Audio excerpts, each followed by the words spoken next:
Google Meet sebab rupanya tak tahulah kenapa hari ni sebelum ni dia buat tu okey je dengan kadang-kadang lain, tapi tak apalah, maknanya jodoh kita dalam Google Meet pada hari ni. Ustaz bagi gambaran ringkas saja dengan apa yang telah kita bincangkan sekejap tadi berkaitan dengan definisi dakwah secara keseluruhannya setelah baru rekod lah. Okey, baik. Kena ulang balik, buat rekod. Baik. Ustaz buat sedikit rumusan ringkas sahaja tentang apa yang Ustaz telah perkatakan peringkat awal tadi dalam kelas Facebook. Begini, sudut dakwahnya tadi terdatangkan beberapa tokoh dalam 5 orang tokoh bicara tentang dakwah memberi maksud yang sama, iaitu sebenarnya dakwah ni dia melibatkan nak membawa perkara yang baik kepada manusia ramai mengikut apa yang telah disusunkan oleh Allah Azza wa Jalla yang telah dibawa oleh Nabi kita Muhammad sallallahu alaihi wasallam. Itu mudah je, itu rumusan dia. Dan dakwah ini melibatkan kepada muslim dan non muslim. Bicara tadi sebut tentang yang mana kita nak islah. Kita nak memperelokkan orang yang telah Islam, satu sudut. Yang keduanya kita nak menyeluruh kepada yang bukan muslim. Jadi ada persoalan penting apa dakwah ni kan, maka disebut tadi yang last tadi itu ialah kerananya masyarakat sakit. Sakit itu dari sudut kacamata agama, bukan di sudut kesihatan badan fizikal, bukan. Itu. Baik. Lepas tu didatangkan seorang tokoh, Imam Syahid Hasan Al-Banna. Kita muka surat berapa tadi? Muka surat 8 muka surat 8. Syekh Hasan Al-Banna ni semua orang tahu. Ustaz berkongsi sebab ustaz dulu belajar di Mesir di perkampungan Damahur, tempat Hasan Al-Banna hidup kat situ. Belajar kat situ. Kerana dia melihat masyarakat Mesir pada zaman beliau lah, nampak masyarakat ni dah semakin agak jauh dengan agama dari pelbagai sudut. Sebab itulah dia membuat satu gerakan atas nama kaum muslimin nak mengislah, nak memperbetulkan umat Islam Mesir di samping untuk mengembalikan daulah Islamiah itu.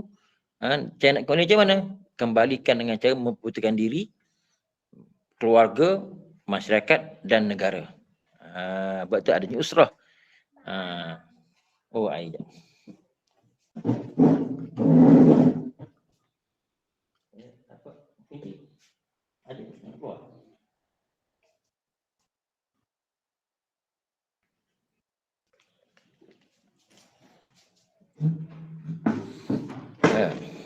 Anak bagi air. Tak ada air tadi. Baik. Minum sikit. Baik. Okey. Hasan Al-Banna tu salah satu tokoh tokoh dakwah. Tokoh dakwah. Imam Syahid Hasan Al-Banna. Dia syahid di Ramses yang mana beliau tadi ditembak 7 das di dada dia. Ustaz, kalau nak sembang ni boleh sembang panjang tapi taklah untuk di sini Cuma boleh sebut Hasan Al-Banna, Ustaz antara ini yang kata Allah. Sebab saya tahu, Ustaz tahu tentang Hasan Al-Banna. Kita berada di perkampungan beliau, dia dah lama tak ada tapi mendapat cerita-cerita riwayat daripada kalangan ikhwan muslimin di Damanhur. Baik. Itu contoh dia datang sini kerana melihat masyarakat media. Kita bersama hari ini pun masyarakat makin jauh. Masyarakat kita tu hari ini yang telah didatangkan oleh pihak-pihak tertentu, pihak-pihak berkuasa, datangkan benda-benda maksiat, membenarkan, tidak menahan, membiarkan, sama ada dijemput, wallahu alam, tapi yang jelas membenarkan perkara maksiat itu berlaku. Penat masyarakat telah dihidang gitu. Kita nak sambut Ramadan ni. Macam mana? Okey, baik. Seterusnya, tokoh yang lain di bawah sini ialah Abu Ala Al-Maududi. Yang mana beza 3 tahun je kelahiran dengan Hasan Al-Banna. Cuma dia meninggal tahun 79. Menjelaskan bahawa wujudnya di kalangan masyarakat sekarang wanita-wanita yang mendedahkan aurat, kebebasan dan persamaan hak yang berdasarkan atau berasaskan pada kebaratan. Barat, pertandingan Ratu Cantik, sama ada secara rasmi ataupun tak rasmi, penagihan dadah, arak, dan sebagainya menunjukkan bahawa masyarakat sekarang sedang dilanda oleh gejala-gejala keruntuhan akhlak. Ni poin-poin ini ditulis pada Dr. Mazin, Profesor Dr. Mazin sedang menulis hari ini kan. Tapi apa yang disebut tu masih berlaku lagi berterusan. Sudah dah ni tahulah setakat mana memang duk bendung-bendung tapi macam itulah. Okey, baik. Ya, masalah aurat tu masih lagi gagal. Gagal. Tu kita heran baru ni apabila ada orang yang cerdik pandai. Apabila dia dapat dapat apa ni, dapat merungkaikan pertukan enactment di sebuah negeri di Kelantan yang kita maklumi atas asas yang kukuh juga pertindahan. Tapi kalau dia tak usik tak ada hal pun kan. Benda dah lama dah bertindih tu. Tapi kenapa sekarang baru cari point? Tujuan untuk apa kan? Tak ada kebaikan pun untuk imej Islam tu sendiri atau syariat yang telah ditegakkan dalam bentuk bidang kuasa yang kecil pun diruntuhkan. Jadi yang bercakap tu kepala pun diri yang pun tidak menutup aurat. Itu ini masalah. Baik, Abu Al-Majdi Said Naufal menjelaskan bahawa keadaan orang Islam sekarang telah bertambah buruk. Unsur-unsur jahiliyah telah semakin menebal. Perkara bid'ah, ni bid'ah yang di luar skop syarak. Memang bid'ah ada dua, bid'ah hasanah dan ke bid'ah dalalah. Bid'ah qabihah. Maksudnya ni bid'ah yang dalalah, tak ada kaitan dengan bid'ah hasanah. Ini kena jelas, salah faham pula kan. Kaitan dengan khurafat, macam-macam khurafat ini. Perpecahan, berpuak-puak, penyelewengan pemikiran dan sebagainya telah menyelubungi orang Islam sekarang. Itu yang disebut tadi sebenarnya masyarakat tersakit. Itu perlukan dakwah. Muhammad Kutub pula, Muhammad Kutub ini adik-beradik dengan Syed Kutub. Muhammad Kutub pula menerangkan bahawa jahiliyah tidak tertakluk kepada sesuatu zaman, satu masa dan zaman. Mana tak terikat. Bila-bila masa je ada jahiliyah tersebut. Bukan terikat pada masa jahiliyah. Dulu dah sampai sekarang pun ada. Dan akan datang pun akan ada apabila manusia hidup dengan cara sifat-sifat jahiliyah.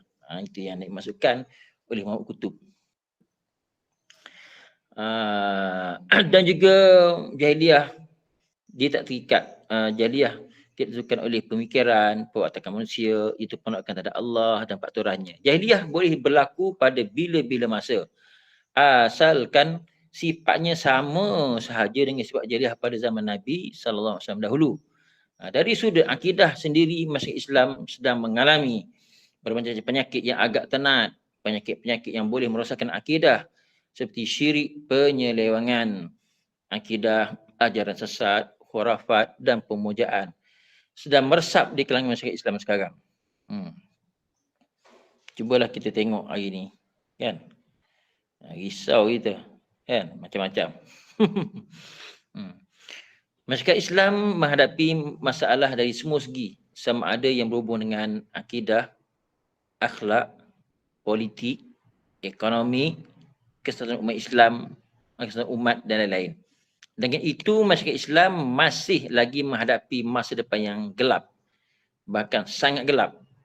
Punca permasalahan tersebut ialah kerana umat Islam masih berjauhan dengan agama mereka, jauh sebenarnya. Walaupun hari ini dunia kita memang ustaz-ustaz pun ramai, perkara agama boleh didapati melalui program-program televisyen, channel-channel tertentu dalam media massa, kan, jaringan internet. Ada orang memanfaatkan, alhamdulillah, tapi masih ramai yang manfaatkan yang entah apa-apa, yang mengarut-ngarut. Itu soalnya. Baik. Punca permasalahan tersebut ialah kerana umat Islam masih berjalan dengan agama mereka. Dakwah yang bertujuan untuk menghapuskan segala penyakit di kalangan masyarakat Islam diperlukan. Manakala bagi masyarakat bagi Islam pula, selain daripada mereka adalah sangat mesti dibimbing kepada petunjuk Allah sebagaimana yang telah dilakukan oleh para rasul dan pendakwah terdahulu, mereka juga memerlukan bimbingan untuk menyelesaikan berbagai-bagai krisis yang sedang dihadapi. Ni apa ni?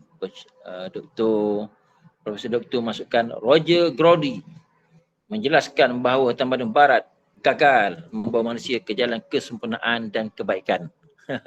Ini barat, orang barat ni. Roger Grody pun menyatakan tamadun barat pun gagal nak bawa manusia ramai ke jalan yang sempurna dan jalan yang baik, sebaliknya merosakkan sistem nilai kemanusiaan itu sendiri. Krisis moral, krisis perangai adab tak ada, jahat adab. Krisis moral yang berlaku di barat merupakan tanda-tanda permulaan kepada kejatuhan setiap peradaban dan tamadun manusia. Betul kalau kita tengok kan cerita orang putih ya. Tak pun kadang lain sajalah yang tengok tu kita berfikir tu kelas mereka tak ada adab, murid dengan cikgu letih. Dan itu bukan mula telah berlaku juga di industri pengajian kita lah. Cuma dia tidaklah kata mendadak, tapi bibit-bibit itu telah pun ada. Mengikut siapa yang dapat maklumat lah, Ustaz dapat maklumat. Dia bagi maklumat umum sahaja. Dalam konteks Malaysia, pula pada akhir-akhir ini berlaku gejala-gejala sosial yang tidak terkawal. Seperti pelbagai seks yang bebas dan rambang serta panagihan dadah yang semakin berleluasa dan agak membimbangkan. Kebimbangan terhadap gejala tersebut dapat dilihat pada peratusan orang yang membawa virus HIV. Ni seperti kedahulu ni. Siapa ingat tu dalam era tahun 1990-an ni. Ustaz waktu baru tingkatan 5, 1990. Zaman tu bahasa Melayu SPM pun dia punya topik hangat, tajuknya kenakalan remaja. Dah 20 tahun yang lepas. Allahu Akbar. Waktu itu. Hari ni macam-macam penyakit ada. Pelbagai jenis nama. Jenis nama penyakitnya, masalah moralnya makin bertambah-tambah. Meningkat dengan cepat semasa ke masa. Kedua-dua golongan masyarakat Islam dan masyarakat bukan Islam memerlukan panduan. Ya, silakan. Ada persoalan ke? Untuk burung. Sikit tak apa. Jadi kedua-dua golongan masyarakat Islam dan masyarakat bukan Islam memerlukan panduan dan bimbingan untuk menyelamatkan mereka daripada kehancuran dan kesengsaraan baik dunia dan keadaan. Itulah. Kita di Malaysia ni, kita yang Muslim, kita yang bukan Islam, memerlukan seruan, ajakan yang baik untuk ada masalah. Lepas tu Ustaz dalam minggu ni dalam berkuliah berkaitan dengan Ramadan, kita menyeru pada para pendengar, kata bulan Ramadan bulan rahmah. Kalau kita buat servis, jiwa kita dengan baik, akhlak yang baik, orang ramai terlibat dengan kita kerana hidup bersama di Malaysia, mengaut keuntungan pendidikan khususnya, akhlak yang baik, maka akan menjadi contoh pada mereka. Soalnya ialah orang kita ni pun masalah banyak. Nak contoh tak boleh. Kan? Ada yang bagus tapi tak kurangnya yang buat masalah. Ini yang jadi gangguan. Kata dakwah Islam di negara kita, sebahagian besar pada kita tu tidak boleh hidup dengan cara agama yang benar. Ada kelemahan-kelemahan. Begitu maksud dia. Seterusnya,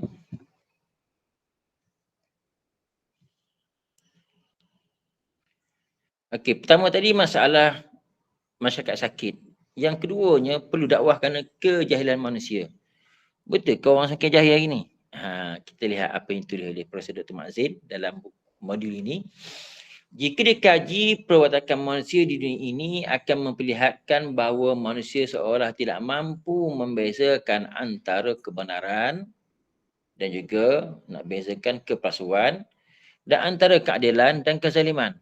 Maka itulah dapat dilihat sejarah dunia penuh dengan penyelewengan, penipuan, perampasan, kezaliman, penganiayaan, perhambaan, pembunuhan dan peperangan. Terlalu ramai manusia yang menderita dan terlalu banyak nyawa manusia yang hilang akibat daripada keadaan-keadaan tersebut. Okey, baik.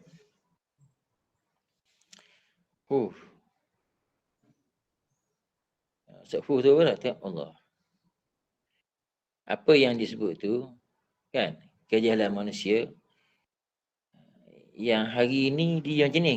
Kejahilan daripada jahil dah belajar okey dah. Lepas tu dia jadi terpesong jadi macam jahil balik. Macam mana?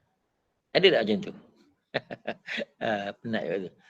Oleh itu, majoriti berpendapat bahawa manusia masih lemah untuk menentukan kebenaran. Sebenarnya, satu ilmu yang kita pelajari, kemudian tidak dapat sentuhan bimbingan dengan baik, dan nafsu ni memang jahat. Dia asyik tak nak ikut pengetahuan, ilmu yang benar. Asyik nak ikut nafsu saja. Itu punca kepada yang boleh membatalkan pengetahuan yang sedia ada yang baik itu, ikut nafsu. Itu punca dia jahil balik tu. Jahil sebab ikut nafsu. Asalnya jahil itu memang tak tahu apa-apa. Dah belajar tu ikut nafsu pula. Gagal. Mana test kita nafsu tak berjaya. Ujian jiwa tak berjaya akan membatalkan apa bentuk kebaikan. Minta jauhlah penyakit ni. Dia akan pergi penyakit al-wahan. Penyakit cintakan dunia dan takutkan mati. Itu al-wahan. Itu ada hadis, itu berkaitan dengan hadis akhir zaman tu. Oleh itu majoriti berpendapat bahawa manusia ini masih lemah untuk menentukan kebenaran. Tak erti mana satu kebenaran. Jika semata berpandukan pada akal, keadaan pemikiran manusia yang sentiasa terdedah pada pengakuan tempat, masa, keadaan, suasana dan sebagainya membuatkan kebenaran itu menjadi kabur, menjadi samar dan terseleweng. Apalagi pandangan akal selalunya ditentang oleh pandangan kehendak nafsu. Dalam hal kebenaran dan keadilan, akal tidak mempunyai banyak pengaruh kepada manusia. Oleh itu, Syekh Ali Mahfuz menjelaskan bahawa manusia dimuliakan oleh Allah Azza wa Jalla dengan dikurniakan akal fikiran yang boleh membezakan antara yang baik dan yang buruk, dan antara yang hak dan yang batil. Jika ia dipandu oleh satu panduan yang betul. Tetapi dengan berpandukan akal fikiran semata-mata adalah tidak mencukupi untuk mengetahui kemuslihatan dunia. Nak tahu muslihat tipuan dunia, apatah lagi kemuslihatan akhirat, dan lagi mengatur satu perkara dengan baik dan adil.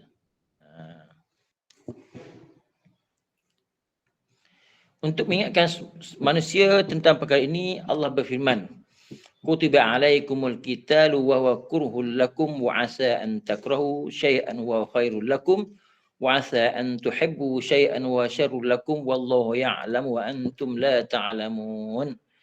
Yang bermaksud boleh jadi kamu membenci sesuatu perkara padahal perkara itu amat baik bagi kamu.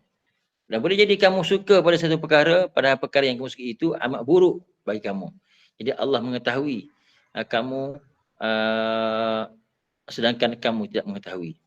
Jadi ayat ini nak jelaskan apa? Nak jelaskan bahawa ada perkara-perkara yang tidak disukai oleh seseorang tetapi ianya membawa kebaikan jika dilakukan. Dan ada juga sebaliknya. Kejahilan manusia dalam menyelami hakikat suatu perkara sama ada baik dan perlu dilakukan atau buruk mesti dijauhi terlebih dahulu. Jadi jelas terselah. Contohnya, perlakuan hubungan seks secara bebas yang menjadi kebanggaan bangsa-bangsa yang maju, terutamanya orang-orang Amerika dan Eropah, telah membawa kecelakaan yang besar kepada mereka sekarang kerana ia menjadi sebab utama jangkitan penyakit AIDS yang amat berbahaya.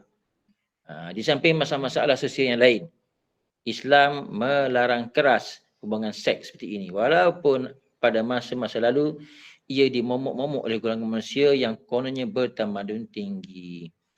Hari ini seks songsang, apa nama, LGBT lengkap semua kan. Lengkap semua. Ada LGBT sekarang ni juga salah satu pendakwah juga. Dakwah konsep mereka. Orang suka nyanyian tapi orang tak sedar sebenarnya ada benda yang nak dibawa diterapkan, dan nyanyian mereka itu dengan cara tak sedar ataupun disedari rasa tak apa kita tak terlibat. Tak maunya kita lesbian ke apa nama, kaum Lut ke semua. Itu mulut demo kata kan. Tapi dakwah tu berlaku dengan benderanya sebagai tanda. Lama-lama ada sebahagian yang akan mengikutnya. Ataupun memang ataupun sebenarnya ada segelintir yang memang jenis tu juga. Sudah. Pening. Ni sebab kejalan manusia. Okey, baik. Jadi panjanglah ceritanya kalau kita tengok pada tentang kejalan manusia ini.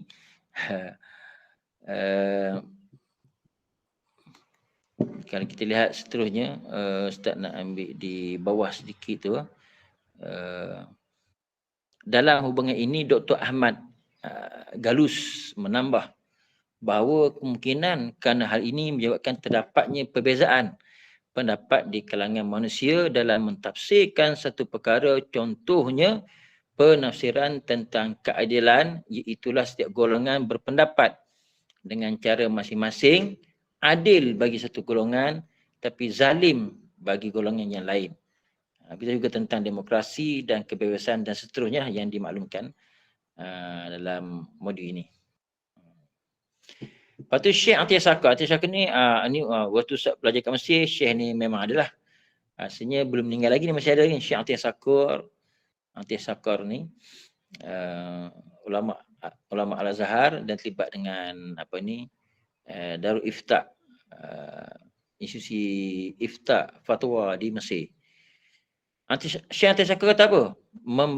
Syekh Atiyah Sakar pula membawakan contoh-contoh tentang kekurangan akal manusia dalam menentukan sesuatu perkara. Tamsilannya, maknanya gambaran contohnya. Sepertilah peraturan yang terpaksa digubal semula selepas beberapa ketika dikuatkuasakan. Malah pakaian. Malah pakaian. Sekejap kena pusing mana ni dulu. Pusing slide. Dia terbalik dalam ni. Sekejap.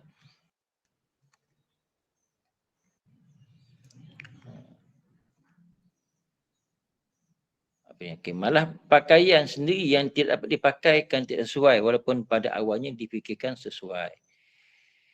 Pembinaan pemikiran manusia adalah berdasarkan persekitaran, situasi setempat, itu apa yang dipelajari, didengari, dilihat, diberitahu, dialami dan sebagainya. Manusia masih jahil dengan apa yang terdapat di luar persekitarannya. Dengan itu manusia masih jahil tentang apa? Apa yang ada di luar daripada tahap pemikiran mereka seperti hal-hal ketuhanan. Apa yang akan berlaku seperti alam akhirat. Apa yang lebih baik untuk kehidupan mereka. Disebabkan kelemahan itu, dakwah Islam diperlukan. Sebenarnya amanah Allah. Okey, Ustaz beri sekejap. Ada apa-apa persoalan ke daripada apa yang Ustaz perkatakan tadi daripada awal-awal modul ini? Dipersilakan dulu sebab kita nak beri sekejap.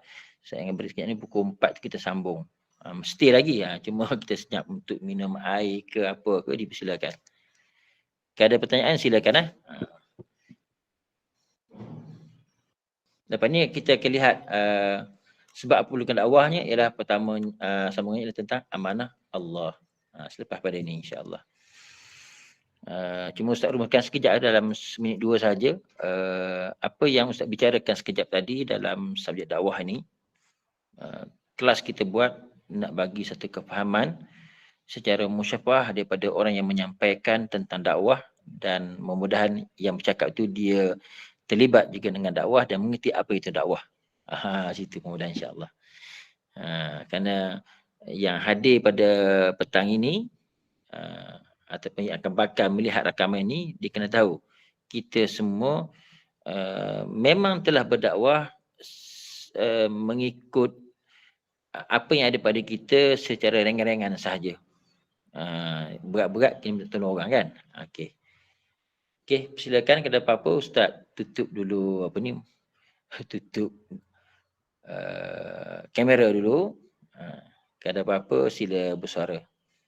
Yang ni 3.40 bukan dalam 3.55 ke pukul 4 kita dah mula. Okey.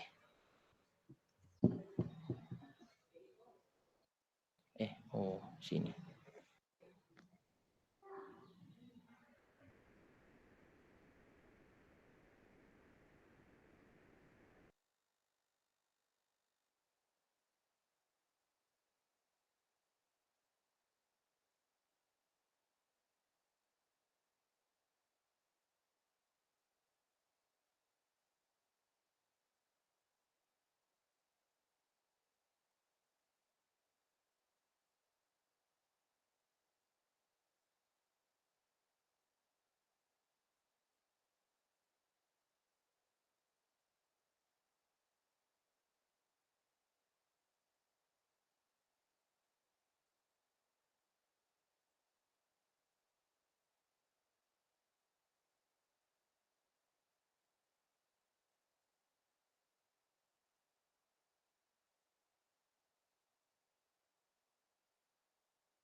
Silakan jika ada persoalan sambil-sambil tu yang mana ada nak berbicara persoalan dan sebagainya. Cuma Ustaz nyatakan berkaitan dengan tugasan Ustaz akan beri nanti sesi kelas yang kedua yang berlaku pada bulan Ramadan kan, berapa bulan dalam jadual tu. Per Ramadan lupa dah, jap tengok jadual.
Okey, kelas kita akan datang ni pada 23 bulan kan? 3 bulan, masa sama petang juga. Jadi setelah mana kelas ni nak Google Meet juga ke? Maknanya Al-Fadil apa nama akhi siapa Akram dia sediakan link dan akan merakam lah untuk akan datang. Tapi tak tahu kenapa biasanya okey je. Okey, tak apa dah. Maknanya untuk akan datang tu tak apa dah. Boleh guna Google Meet lah macam tu.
Okay, bismillahirrahmanirrahim. Okay, kita boleh sambung. Boleh sambung. Berkaitan tadi persoalan kenapa perlukan dakwah. Kerana masyarakat yang jahil, masyarakat yang sakit, kemudian masyarakat yang jahil kan. Seterusnya dan sebab amanah Allah. Amanah Allah pada muka surat 12 kita bicara ni, dan muka surat 12. Setelah agama ini disempurnakan oleh Allah sebagai satu syariah yang paling akhir sekali untuk seluruh manusia, maka dengan itu jadilah agama itu satu amanah Allah yang mesti dipikul setiap orang. Kalau tidak, manusia akan diazab atau disiksa oleh Allah kelak nanti. Yang mana Allah menyatakan inna aradnal amanata 'alas samawati wal ardi wal jibal fa'abaina an yahmilna wa ashfaqna minha wa hamalaha al-insan innahu kana zaluman jahula. Maksud sesungguhnya kami telah mengemukakan amanah dan tanggungjawab agama ini kepada langit, kepada samawat, langit-langit, kepada bumi, wal ard, dan kepada bukit-bukit, wal jibal. Fa'abaina ayyah milnaha. Kemudian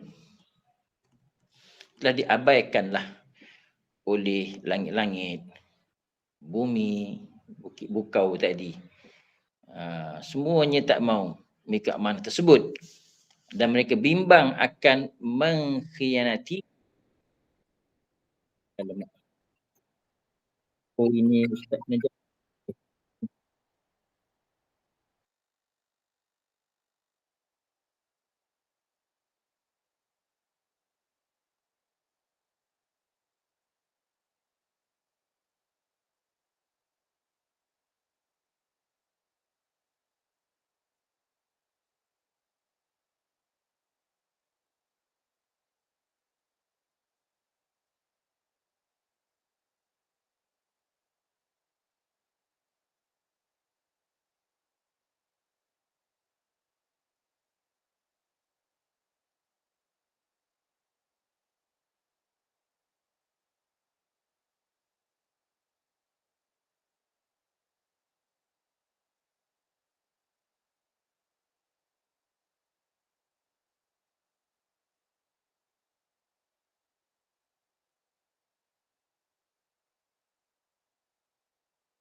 Okey, minta maaf lagi. Rupanya jawab call ni dia tu terkeluar daripada Google Meet. Okey, baik. Ustaz sambung. Sekejap naik. Bismillah.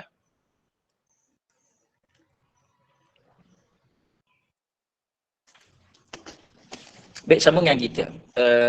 Penerangan tadi ayat Al-Quran surah Ahzab. Bagaimana amanah Allah ni kalau kita nak mengelak dah tak boleh dah. Karenanya Allah menyatakan bagaimana Allah bentangkan amanah agama ini kepada langit-langit, bumi dan juga bukit bukau. Mereka semua tak sanggup. Mereka takut bimbang, takut nanti berlaku pengkhianatan. Sesungguhnya dan dipikullah pula itu oleh manusia. Sehingga manusia itu amat zalim dan amat jahil. Zalim tu masalah kita tak jawab jadi zalim. Baik, melalui ayat tersebut dapat dipaham bahawa mana-mana orang yang berpura-pura memikul amanah ini atau tidak mahu memikulnya dengan diseksa nanti. Agama Islam yang merupakan satu amanah Allah mesti dipikul oleh seluruh umat manusia untuk menyedarkan diri sendiri, kaum, keluarga dan orang ramai supaya sama-sama memikul amanah ini dengan sempurna. Maka diperlukan daripada setiap orang untuk mengatur langkah dan usaha ke arah itu melalui sama-sama berusaha dalam berdakwah. Gitu. Sebab tu kita sebut awal tadi, dakwah ni sebenarnya semua terlibat. Kenapa tanggungjawab ini memang kita semua menanggungnya. Dan rugilah kepada orang yang mana tak ambil tahu hal ehwal agama, tapi Islam lah, Muslim, dia tak tahu dia ada tanggungjawab rupanya. Dia buat tak erti mana boleh, kan? Gitu. Okay, baik. Allah Akbar. Baik, yang seterusnya. Sebab apa perlunya dakwah ni? Pertarungan yang tidak berkesudahan. Dan satu ayat Allah berfirman, walaqad ba'atsna fi kulli ummatin rasulan an i'budullaha wajtanibut taghut faminhum man hadallahu wa minhum man haqqat alaihi dhalalah. Dengan maksudnya apa dia? Dan sesungguhnya kami telah mengutuskan rasul. Kami dah hantar dah rasul ni pada tiap-tiap umat untuk menyerukan, untuk mengajak apa dia? Sembahlah Allah sahaja dan jauhilah taghut. Maka di antara umat itu ada orang-orang yang diberi petunjuk oleh Allah dan ada pula di antaranya orang-orang yang telah pasti kesesatan baginya. Jadi ayat ini, ayat tersebut juga dengan seperti juga dengan ayat yang lain yang sebelum ini yang pernah disebut oleh Allah Ta'ala menerangkan bahawa manusia itu terbahagi pada dua golongan. Ada golongan yang mendapat petunjuk, kan? Ada golongan yang dapat petunjuk dan ada golongan yang sebaliknya.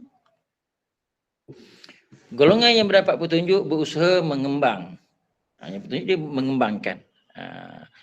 Macam semua yang hadir pada hari ini pun dapat, kita akan kembangkan, akan viral, sebarkan sebaik mungkin dengan penuh hikmah lah, dengan penuh bijaksana, supaya benda itu dapat difahami dengan baik oleh orang yang mendengar, orang yang diajak. Begitu. Golongan yang mendapat petunjuk berusaha mengembang dan mempertahankan petunjuk tersebut, mempertahankan hudan petunjuk tersebut, manakala golongan yang tidak mendapat petunjuk berusaha mempertahankan keadaan mereka dan keadaan mereka yang tidak mengerti, mereka yang jahil, dia bertahan cara mereka tak erti itu sebab tak ada hidayah. Dan mereka mengembangkan juga kepada orang lain dengan cara mereka yang tidak mengerti itu. Dari sini bermulalah sejarah pertarungan di antara dua pihak yang tidak henti-henti, pihak yang mengerti dan pihak yang tak tahu apa-apa duduk bertembung, berlawan. Allah menyebut antara firman-Nya apa dia? Ulaika yad'una ilan nar wallahu yad'u ilal jannati wal maghfirati bi izni wa yubayyinu ayatihi linnasi la'allahum yatazakkarun. Yad'una ilan nar. Itu mereka orang-orang musyrik ni mengajak ke neraka. Sedangkan Allah mengajak ke syurga dan juga keampunannya dengan izin Allah. Dan Allah menerangkan ayat-ayat Allah kepada manusia supaya mereka mengambil peringatan, tazakkarun, ambil ingat, ambil pelajaran. Ayat seterusnya, innasyaitana lakum aduwwun fattakhizuhu aduwwa innama yad'u hizbahu liyakunu min ashabis sa'ir. Sesungguhnya syaitan itu adalah musuh kamu. Maka buatlah ia musuh kamu, kerana syaitan itu mengajak golongan supaya menjadi penghuni neraka yang dahsyat. Syaitan ni memang musuh kita lah. Laku musuh kalian, musuh kita. Maka jadikan syaitan tu musuh kita betul-betul. Jangan duk berkawan dengan syaitan tu. Kerana syaitan tu dia akan mengajak, innama yad'u hizb, dia mengajak kepada puak mereka, kepada kelompok mereka, liyakunu min ashabis sa'ir, supaya bersama jadi golongan ahli neraka sa'ir. Gitu. Yang sangat dahsyatlah neraka sa'ir ni.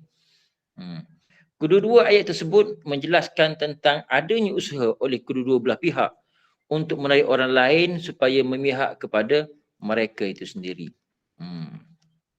So, pertarungan yang berterusan di antara dua golongan ini berlaku dalam berbagai-bagai bentuk. Ada pertarungan dalam bentuk penyebaran pengetahuan dan pemikiran. Hari ini memang orang hari ini, pendek kata, sangat besarlah jumlah peratusan orang menggunakan media sosial, Facebook, Twitter dan seumpama dengannya, kan? Diberi kesan pada pemikiran. Orang sebarkan pemikiran tersebut dalam media masa ini. Ni jaringan internet, maklumat tanpa sepadan ni. Ada pertarungan dalam bentuk penyebaran pengetahuan dan pemikiran. Ada pertarungan dalam bentuk mengemukakan hujah masing-masing. Hari ini orang sebut debat, kan? Sikit debat. Muzakarah pun akhirnya entah ke mana. Sebut muzakarah. Dulu peringkat dulu sebut muzakarah pakai lari. Ya, ingat dulu muzakarah politik dulu kan. Start muzakarahnya. Awal-awal cabut. Hari ni muzakarah pun akhirnya membawa kepada namanya muzakarah tapi hasilnya tak ada.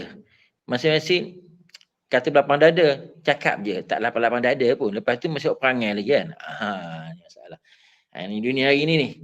Ada pertarungan dalam bentuk menunjukkan kekuatan fizikal dan ada pertarungan dalam bentuk-bentuk yang lain. Fizikal ni, belum lagi belum lagi. Tumbuk bergaduh tu atau kata something, jalanan dan sebagainya. Dengan demikian, dakwah diperlukan setiap masa untuk menarik manusia seramai mungkin ke jalan Allah dan petunjuknya. Apalagi punca perlunya pada dakwah. Kan? Islam tersebar melalui manusia. Agama ini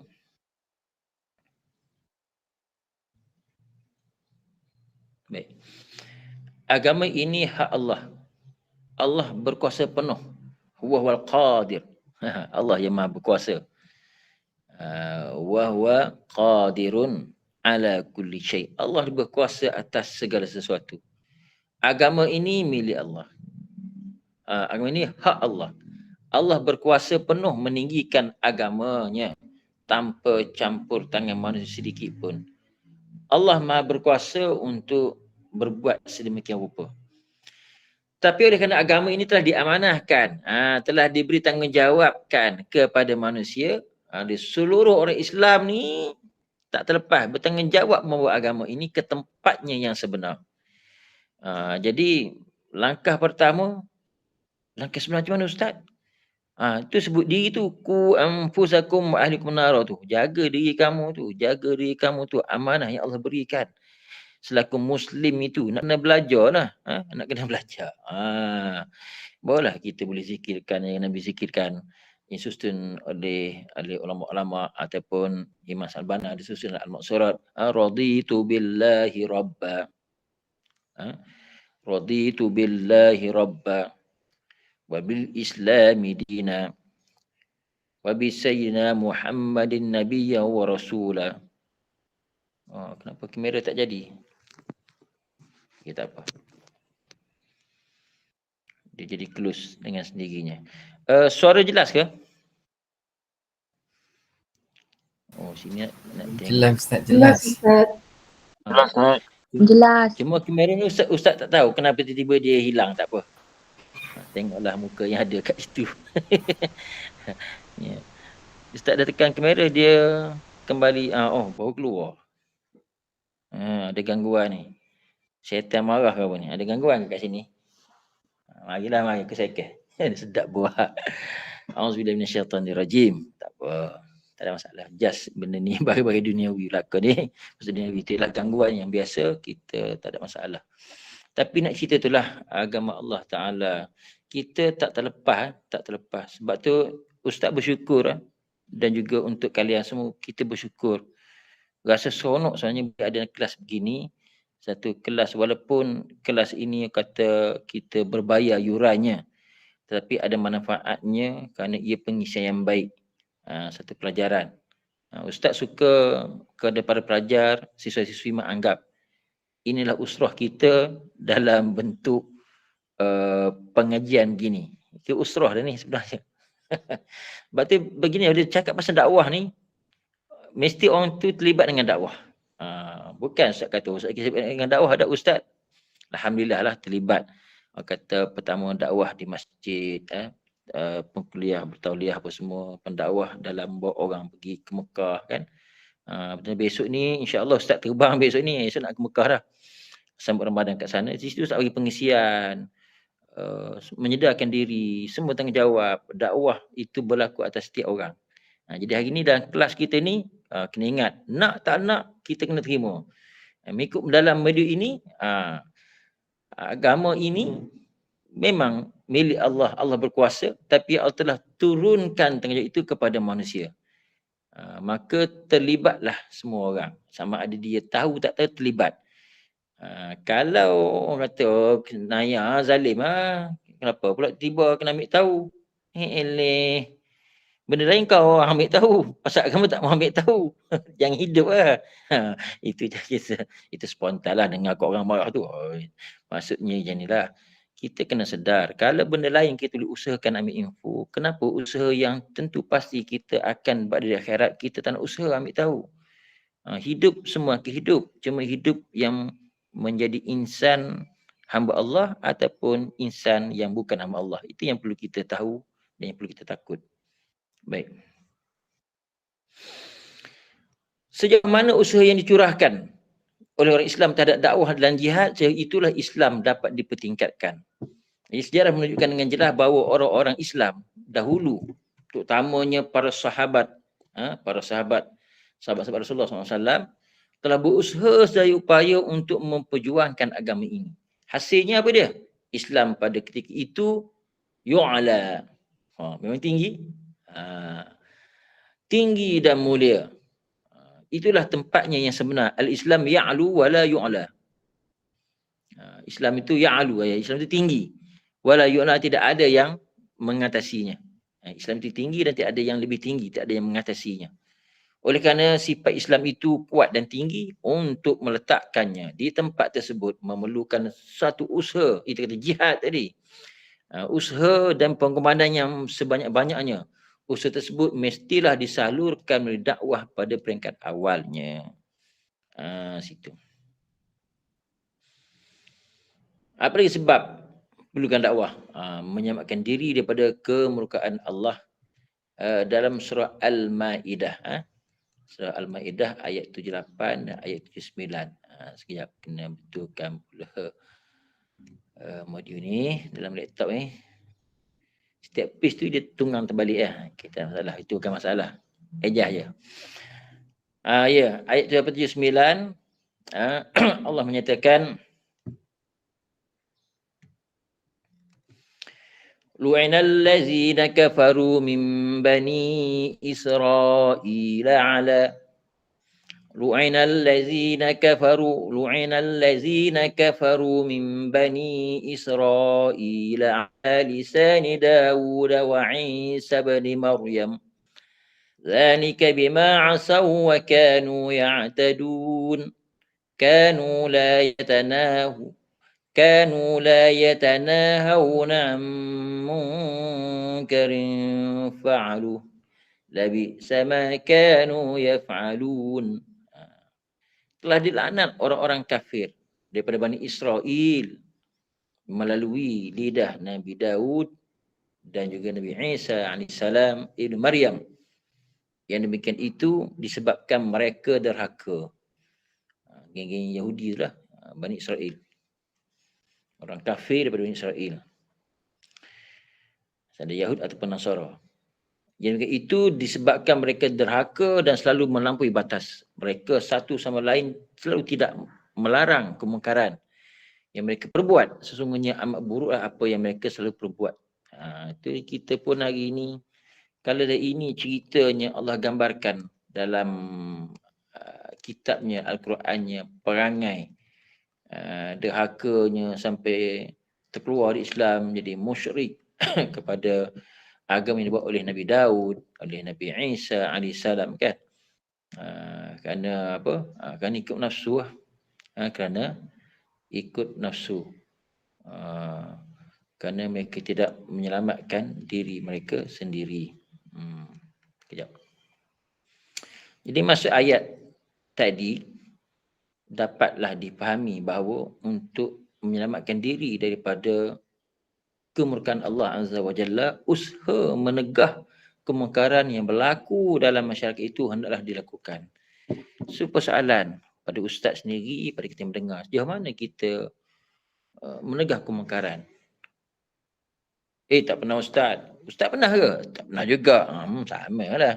Okay. Maksud kemungkaran, kita jangan melihat kemungkaran di luar rumah kita. Kemungkaran dalam rumah tu, anak isteri kita ataupun kalau suaminya, dia macam dia nak tegur kemungkaran dibuat oleh di kekuatan kita nak menegur ni ialah diri dan keluarga tu kita jaga, kita tegur dulu. Sebab itulah apabila seseorang itu berkahwin, dia tahu isteri dia yang dikahwini itu, wanita yang dikahwini itu memang tidak punya asas agama yang kuat, maka dia perlu mengajar isterinya, ataupun hari ini dia izinkan isteri ikuti kelas pengajian. Walaupun berbayar macam ni kan, kelas college begini hanya belajar hujung minggu sahaja. Bagi, tak apa. Jangan berkira duit tu. Bagi je, duit akan habis. Kan? Tak habis kok bayar pengajian begini pun akan habis kot lain. Tu. Untuk anak-anak kita, ustaz nasihatkan, samalah ustaz dah umur 21 ada anak. Ustaz ambil sikap orang tua kita dulu belanja kita belajar sampai ke Mesir. Ustaz bukan orang senang. Bukan senang. Kita menjadi ustaz pasal bukan orang senang. Tapi itulah kata orang tua kita mengajar kita balik. Anak ni kena bagi ilmu. Jadi kita pun dah dewasa begini, kan? Ada kewangan, belanja untuk anak-anak kita. Kalau isteri kita itu bagi, izinkan dia pergi dengan kuliah duha ke, kuliah lepas asar ke, kan? Tapi kena sedia elok lah. Kena tengok juga, takut nanti. Tapi insyaAllah sebenarnya yang ikut kuliah tu bagus orangnya. Tak pergi ke lainnya. Sebab nak dapatkan ilmu untuk kebaikan rumah tangga, suami dan anak-anaknya. Macam itu. Itu dakwah. Itu dakwah. Jadi kita faham ini pertama sekali, kita nak elak kemungkaran Allah Ta'ala tu di rumah kita dulu. Di rumah kita dulu. Jangan kita duduk dakwah keluar sana, anak bini lintang pukang, atau suami pun lintang pukang. Jangan. Dengan itu dalam ayat Allah, ayat yang lain Allah menyeru ni umat Islam supaya berbuat demikian. Ayat yang sangat popular yang kita biasa dengar-dengar. Wal takum minkum ummatun yad'una ilal khair wa ya'muruna bil ma'ruf wa yanhauna 'anil munkar wa ulaika humul muflihun. Dan hendaklah kamu menjadi umat yang menyeru kepada kebajikan.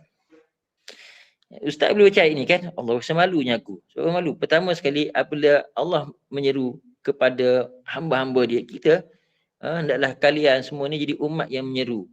Kita dah terlupa Allah, kita ni bertanggungjawab amanah yang diberikan. Nak tak nak, kena mengajak lah. Kena mengajak. Kena mengajak. Menyeru kepada kebajikan. Tapi kalau jangan lupa ada orang tak seronok pun. Menyuruh kepada yang makruf dan mencegah perkara yang mungkar. Maka inilah orang-orang yang beruntung. Wa ulaika humul muflihun. Gitu. Ayat tersebut dapat disimpulkan bahawa menyeru kepada kebaikan dan mencegah kemungkaran merupakan satu perintah Allah yang mesti dipikul oleh setiap orang Islam. Diusaha menyeru kepada kebaikan dan mencegah kemungkaran menjadi pengukur di iman seseorang.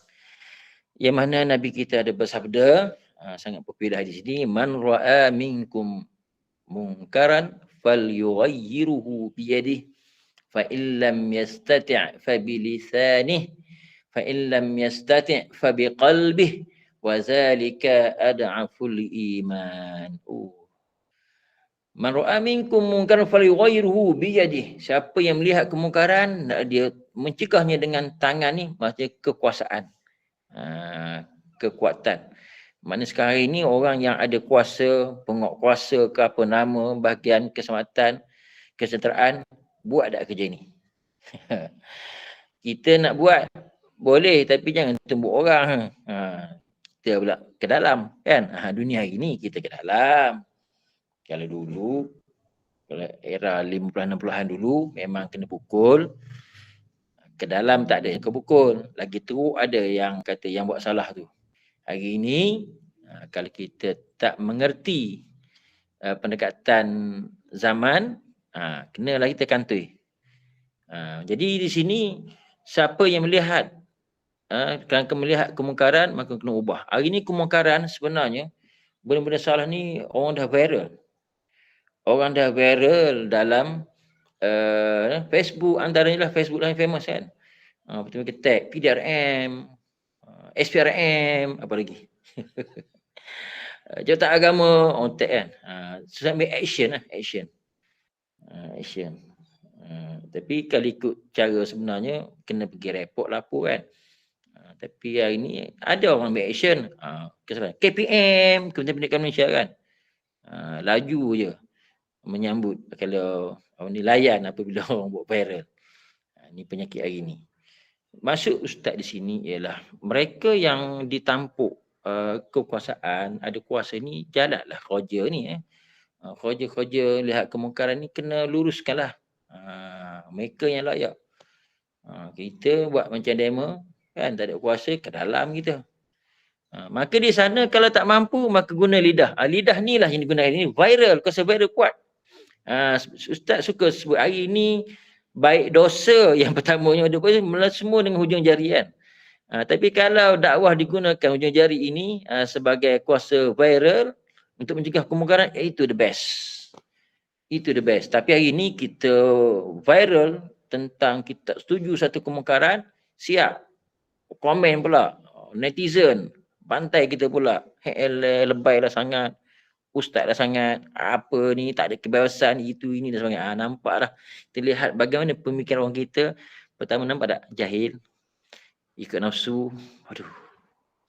Memang jenis suka komen, hentam je. Ada. Tak apa. Nak ceritanya, kita tak ada kuasa, tak mampu. Maka ubah dengan lidah.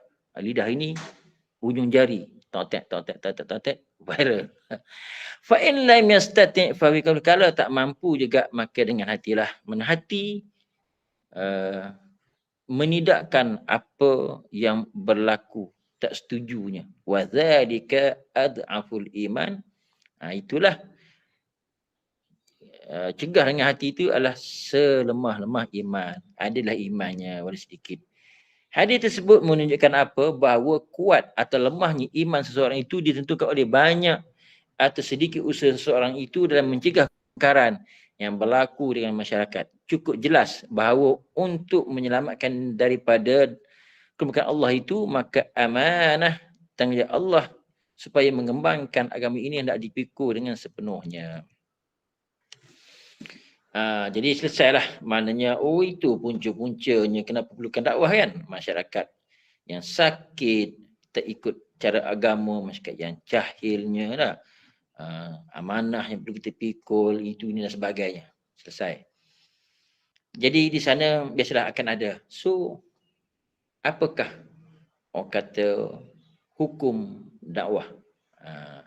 Sampai sekarang kebanyakan orang Islam masih tertanya tentang hukum dakwah, apakah ia fardu kifayah, itu orang yang buat kita tak payah, atau kita buat orang yang tak payah, atau fardu ain, mesti kena setiap orang. Kalau dikaji apa yang ada dalam Al-Quran dan hadis, tidak ada keterangan yang jelas tentang hukum dakwah. Ikut kata Dr. apa ni, Profesor Aziz. Dengan yang demikian, ulama berbeza pendapat. Golongan pertama berpendapat fardu kifayah. Sementara golongan kedua pula berpendapat ia fardu ain. Kedua-dua golongan tersebut bunyi hujah masing-masing. Sama-sama ada hujah.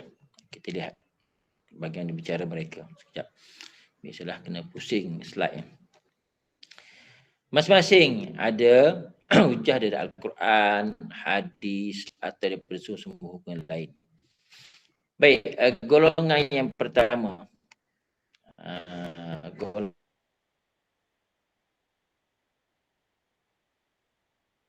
yang pertama yang mengatakan fardu kifayah tadi. Antara hujah golongan pertama ialah firman Allah Ta'ala, wal takum minkum ummatun yad'una ilal khairi wa ya'muruna bil ma'ruf wa yanhauna 'anil munkar wa ulaika humul muflihun. Ayat telah kita baca tadi pendalilan tentang dakwah. Tapi di sini ada wal takum minkum. Minkum itu yang dia terangkan bagi golongan. Dalam ayat tersebut menunjukkan bahawa perintah ayat tersebut ditujukan kepada sebahagian daripada orang Islam saja. Sebab minkum. Kata Al-Qurtubi, menyuruh ma'ruf dan mencegah mungkar itu fardu kifayah. Asy-Syaukani pula menjelaskan perintah tersebut khusus pada ahli ilmu yang mengetahui tentang apa yang tegah dan apa yang disuruh. Memanglah dari satu sudut kita tengok perkataan ulama mufassirin tadi betul. Macam ustaz kena dah guru hari ni.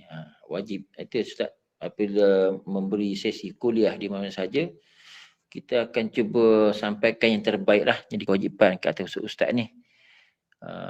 Kerana satu sudut, kadang-kadang sebab ada autoriti seorang ustaz tu, orang tunduk dan terima walaupun ada penentangnya. Kan? Jadi kewajipan sebahagian itu khususnya kepada ustaz-ustaz, labai-labai, kiai-kiai, kena menyampaikan, bagi kongsi buah fikiran di peringkat kerajaan dan sebagainya. Situ. Allahu Akbar. Baik. Firman Allah Ta'ala, وَمَا كَانَ الْمُؤْمِنُونَ وما كان المؤمنون لينفروا كافة ولولا نفر من كل فرقة منهم طائفة ليتفقهوا في الدين ولينذروا قومهم إذا رجعوا إليهم لعلهم يحذرون. Maksudnya ni sebut sebahagian ni. Dan tidaklah betul dan elok dan kurungan, dan tidaklah orang-orang yang beriman tu keluar semuanya pergi berperang. Oleh itu hendaklah keluar sebahagian sahaja yang pergi perang daripada tiap puak di antara mereka, supaya orang yang baki lagi tu mempelajari secara mendalam ilmu agama yang dituntut oleh agama itu sendiri, dan supaya mereka dapat mengajar kaum mereka yang keluar berjuang tadi apabila orang itu kembali semula, kembali pada medan peperangan, kembali duduk bermasyarakat bersama. Mudah-mudahan mereka dapat jaga. Dari sebahagian tu tak keluar, teruskan pelajaran. Yang ni pergi berperang. Sebab apa? Kamu belajar elok, nanti kamu boleh muat turun lagi kepada lebih baik kepada mereka yang berperang, yang kembali semula ke tempat kampung, halaman, masyarakat dan sebagainya. So, sewaktu mentafsirkan ayat tersebut, Imam Al-Qurtubi menjelaskan bahawa jihad itu fardu kifayah, bukannya fardu ain. Kerana ada orang yang dimestikan keluar berjihad dan ada orang yang dimestikan belajar mendalami ilmu. Kemudian ayat lagi, ya ayyuhallazina amanu alaikum anfusakum la yadurrukum man dhalla idza tadaitum ila Allahi marji'ukum jami'a fayunabbi'ukum bima kuntum ta'malun. Ayat di atas ni apa dia? Wahai orang yang beriman, janganlah saja diri kamu ni daripada melakukan sesuatu yang terlarang. Orang-orang yang sesat tidak akan mendatangkan mudarat kepada kamu apabila kamu sendiri telah mendapat hidayah petunjuk Allah. Pada Allah jualah tempat kembali kamu semuanya. Kemudian dia akan menerangkan kepada kamu balasan bagi apa yang kamu telah lakukan. Jadi ayat ini, surah apa ni? Al-Maidah ayat 105. Ayat di atas ni menyeru orang Islam supaya menjaga diri dari melakukan maksiat. Alaikum anfusakum la yadurrukum man dhalla idza tadaitum. Jaga diri kalian. Jangan buat maksiat. Ayat ini menerangkan bahawa orang-orang yang sesat tidak boleh berbuat baik. Maaf, tidak tersasul. Ayat ini juga menerangkan bahawa orang-orang yang sesat itu tidak boleh berbuat apa-apa terhadap orang yang telah diberi hidayah. Tak mampu engkau buat apa pun. Jalan, teruskan. Teruskan perjuangan. Jangan toleh ke belakang. Jangan pandang belakang. Gitu. Berdasarkan dalil pada ayat Al-Quran di atas, golongan ini menunjukkan kesimpulan bahawa dakwah tidak diwajibkan kepada semua orang. Dan itu ia fardu kifayah. Ada khilaf rupanya. Okey. Kemudian nanti dia akan bicara pula pendalilan mereka yang mengatakan fardu ain setiap orang. Okey, golongan kedua. Sementara golongan kedua pula berpendapat dakwah itu fardu ain, bagi mereka pendapat tersebut berdasar kepada Al-Quran juga, hadis dan qiyas. Yang mana firman Allah Ta'ala, ya ayyuhar rasul balligh ma unzila ilaika min rabbik wa in lam taf'al fama ballaghta risalatah wallahu ya'simuka minan nas innallaha la yahdil qaumal kafirin. Wahai Rasul, wahai Rasul, ya Rasulullah, wahai Rasul, sampaikanlah apa yang telah diturunkan kepadamu daripada Tuhanmu, daripada min rabbika, daripada Tuhanmu.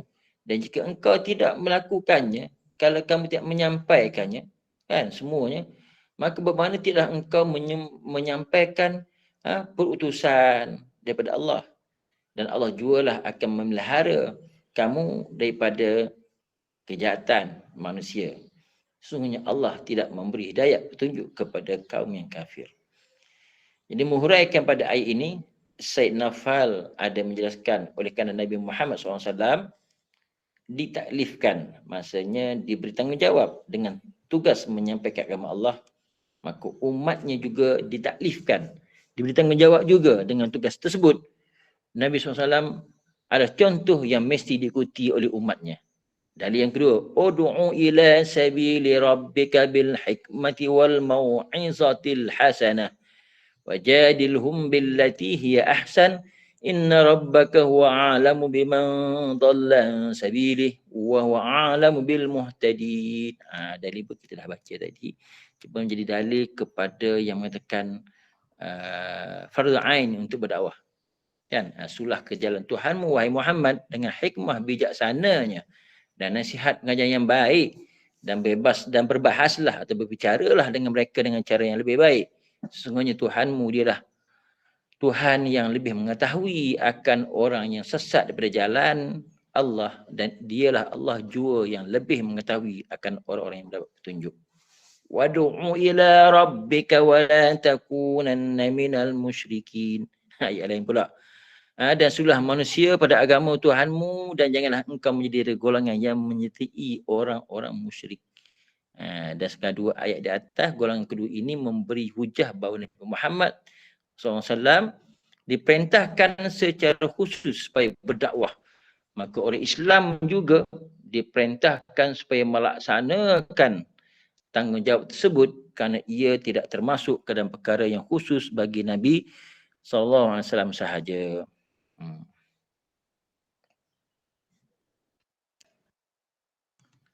Ayat yang lain lagi, kuntum khairu ummatin ukhrijat lin-nasi ta'muruna ta'muruna bil ma'ruf wa tanhauna 'anil munkar wa tu'minuna billah. Kamu wahai Muhammad, kamu wahai umat Muhammad, khairu ummatin, adalah sebaik-baik umat yang dilahirkan bagi umat manusia. Kerana kamu menyuruh berbuat segala perkara yang baik dan melarang daripada segala perkara yang salah, buruk dan keji, serta kamu pula beriman kepada Allah Azza wa Jalla. Dan seterusnya, tengok lagi pendalilan-pendalilan seterusnya. Ayat ini menunjukkan dua perkara. Pertama tentang umat Nabi Muhammad SAW yang merupakan sebaik-baik umat. Dan keduanya tentang tugas umat itu, itulah menyuruh ma'ruf, buat perkara baik, dan mencegah kemungkaran. Dakwah adalah perkara yang mula-mula sekali termasuk ke dalam tugas tersebut. Dan buat itu mesti dengan dakwah, dengan seruan. Baik. Ayat seterusnya ialah kul hazihi sabili ad'u ila Allah ala basiratin ana wa man ittaba'ani wa subhanallahi wa ma ana minal musyrikin. Maksudnya katakanlah wahai Muhammad, ini jalan aku dan orang-orang yang menurutku, menyeru manusia umumnya kepada agama Allah dengan berdasarkan keterangan dan bukti yang jelas nyata. Dan aku menegaskan Maha Suci Allah, dan bukanlah aku dari golongan yang mempersekutukan Allah dengan sesuatu yang lain. Jadi bagi golongan ini, ayat tersebut menyeru sesiapa sahaja yang mengikut Nabi Muhammad SAW supaya melaksanakan tugas yang dilakukan oleh Nabi SAW. Kan ayat tersebut memerintah supaya berbuat demikian. Kemudian ayat lain lagi, lu'inal ladzina kafaru min bani Israil ala lisani Dawud wa Isa ibn Maryam dzalika bima asaw wa kanu ya'tadun kanu la yatanahawna an munkarin fa'alu labi'sa ma kanu yaf'alun. Allah Akbar. Baik. Ini ayat ini kita dah baca sebelum tadi, tapi ini pendalilan mengatakan kenapa dia jadi farz ain. Maksudnya apa? Orang-orang kafir Yahudi dan Bani Israel telah dilaknat melalui lidah Nabi Daud dan lidah Nabi Isa AS. Yang demikian itu disebabkan mereka ini Yahudi, kafir Yahudi tadi, kafir Yahudi. Kafir Yahudi disebut. Allah Akbar. Yang demikian itu disebabkan mereka mendahaka dan selalu menceroboh. Mereka sentiasa tidak berlarang-larangan sesama sendiri, biar begitu aja daripada perbuatan mungkar yang mereka lakukan. Demi sungguhnya amatlah buruk apa yang mereka telah lakukan. Ini asal-asal kat mana ni? Oh, dekat masjid. Oh, dah asal kita ya. Allah Akbar. Jawab azan dulu . Berehat sekejap, jawab azan sekejap. Allah Akbar.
Alhamdulillah. Bila selesai dah azan asar. Alhamdulillah. Asar berkumandang. Okay. Kita lebih kurang pukul 4 bini 5.30 ke habis Al-Fadhil kita Akram. Kita kelas dulu 5.30 Ikut start lah kau apa. Tak lama insyaAllah, tak lama insyaAllah. Yang penting biar sampai masuk hari ni, Ustaz nak benda petang ni, memanglah dia takkan habis sebenarnya. Tapi dia biasanya daripada awal ke depan tu kita nak faham ta'arif, definisi dan boleh nampak view keseluruhan tu. Situ. Tujuan kita talaki secara online ni nak ambil faham ibarat pada tok guru tu sendiri. Situ. InsyaAllah khair insyaAllah. Baik. Allah Akbar. Berat dakwah berat. Berkering nak berat. Berat dakwah ni. Ni kita baru kecek saja ni. Tak tepuh lagi medan dia tu dah. Medan nak kena mengajak tu ke medan dia lah. Baik, kita tengok tadi last dengan berkaitan dengan ayat tadi jelas menyatakan sikap kafir Yahudi itu memang mereka mengabaikan segala kebaikan-kebaikan dan benda yang salah pun dipejam mata itu punca dia. Dan dari hadis adalah seperti berikut. Ini hadisnya apa ni?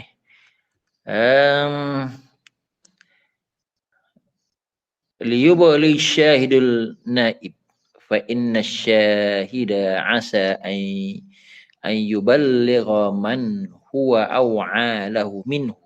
Tak apa jelas tulisan, tapi boleh baca lagi. Maksudnya begini, sesungguhnya orang yang hadir itu hendaklah menyampaikan kepada orang yang tidak hadir. Oh maaf, tadi Ustaz silap. Liyublighi syahidu al-ghaib, bukan naib. Kan naib tu ganti, ghaib orang yang tak ada, orang yang ghaib. Tu sepelik kenapa aku baca lain.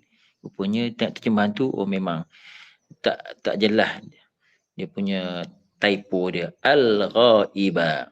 Sebenarnya orang yang hadir itu hendaklah, syahid itu orang yang hadir, dia kena sampaikan kepada orang yang tidak hadir. Boleh jadi orang yang hadir itu menyampaikan perkabaran daripada Nabi SAW kepada orang yang lebih sedar daripada dirinya sendiri. Dengan maksud kan, kita dengar orang mengajar, kita pun sampai pada orang yang tak mendengar mengajar kan. Kita kongsi tu rupanya beri kesedaran yang lebih kepada orang yang baru kita pendengarkan. Kita tak sedar-sedar diri, sedar orang yang satu lagi. Mangkau yuk. Tapi tak apalah, nyatakan balighu anni wala ayat, sampaikan walaupun satu ayat. Kemungkinan orang yang mendengar itu ada kesan yang lebih baik pada kita yang menyampaikan. Tak apalah. Hadis di atas dengan jelas memerintahkan sesiapa sahaja yang mengetahui tentang agama ini supaya memberitahu kepada orang lain. Bagaimanapun tidak mengetahui tidak boleh menjadi alasan untuk tidak berdakwah, kerana Islam mewajibkan setiap orang Islam tu belajar. Saya tak belajar ustaz, kena belajarlah, ni alasan. Benda lain kita boleh pergi belajar kan, boleh ambil tahu, takkan pasal agama tak ambil tahu. Itu isu dia. Allahu Akbar. Ya. Sampai dah. Balighi anni walau ayah wa haddisu anni wa haddisu an bani Israila wala harash wa man kadzaba alayya muta'ammidan falitabawwa'u maq'adahu minan nar. Sampaikanlah daripada aku, ni kata Rasulullah, sampaikanlah daripada aku kepada sesiapa walaupun satu ayat, maknanya masih sedikit, walaupun sedikit benda sampaikan itu, sampaikanlah dan beritahulah sesiapa mengenai keburukan Bani Israel tanpa rasa berat. Jangan segan nak cerita tentang kejahatan Bani Israel. Jangan segan, cerita je, memang jahat mereka ni. Allah menyatakan orang Yahudi, kafir Yahudi kan. Terlaknat atas lisan Nabi Isa, Nabi Daud, Nabi Isa. Tu sebab mereka degil, tengin, gitu. Kabur je, kabur je. Hadis tersebut dengan jelas menerangkan bahawa walau bagaimana sedikit pun pengetahuan agama yang dipelajari oleh seorang itu, ia perlu disampaikan pula kepada orang lain.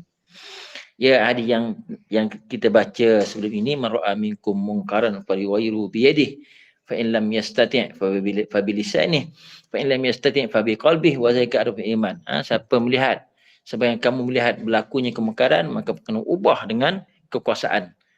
Tangan tu dengan kekuasaan.